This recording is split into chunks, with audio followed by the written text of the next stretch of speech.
just to refresh everyone's memory, there's really two parts to these double integrals. Number one, you want to mathematically describe the region of integration using some sort of inequalities.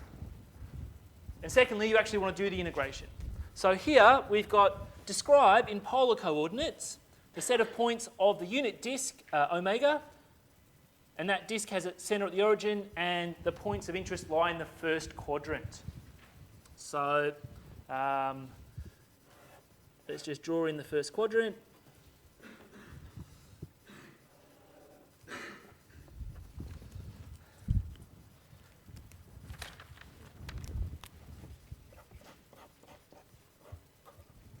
Our region of integration is going to be here. So let's describe it. Well, how do you describe these things in terms of polar coordinates? Well, again, in the previous lectures I was drawing vertical lines and horizontal lines, and I was looking at where those lines entered the region and where they left the region. With polars, start at the origin and draw a line going outward. Where does this line enter our region? It enters it at r equals 0, and it exits at r equals 1. Now, how much of a rotation do I need to cover my area? Between 0 and pi on 2.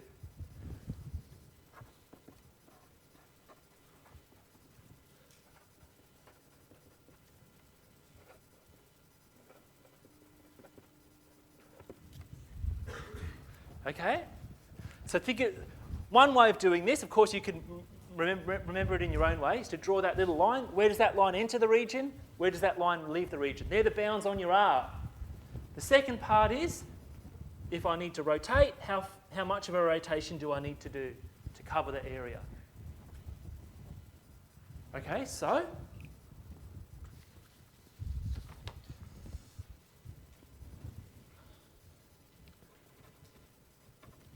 our integral, so let's make we'll make the change of variables in a second.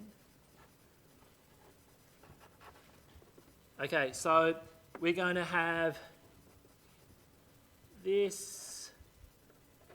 Now we replace x with r cos theta. We replace y with r sine theta.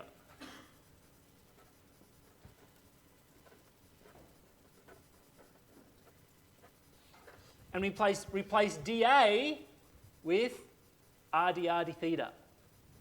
Don't forget that factor of r on the end. That's one of the biggest mistakes or oversights that students make. They get everything else right, they forget the factor of r.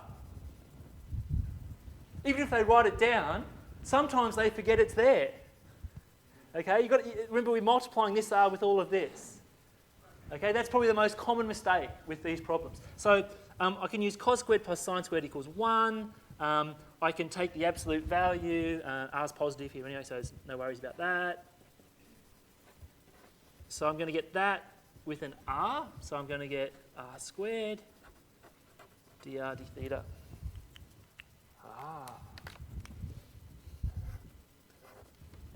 Okay, so I do the inside integral first. If I integrate that with respect to r, I'm going to get 1/3 r cubed, and at 1 I'll just get the following.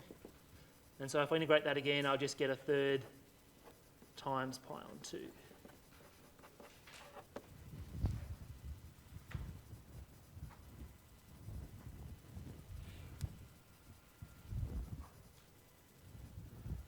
Okay? Not very difficult, right? Make a change of coordinates.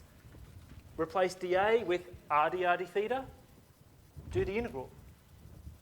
Okay? Now, how would I interpret that answer? Just, if I wanted to interpret that answer, well, if I cover this up, what's the surface associated with this function? Root x squared plus y squared. What's the surface? What kind of surface is it? Cone. It's a cone, right? So if I wanted to put some sort of, a slight bit of meaning into it,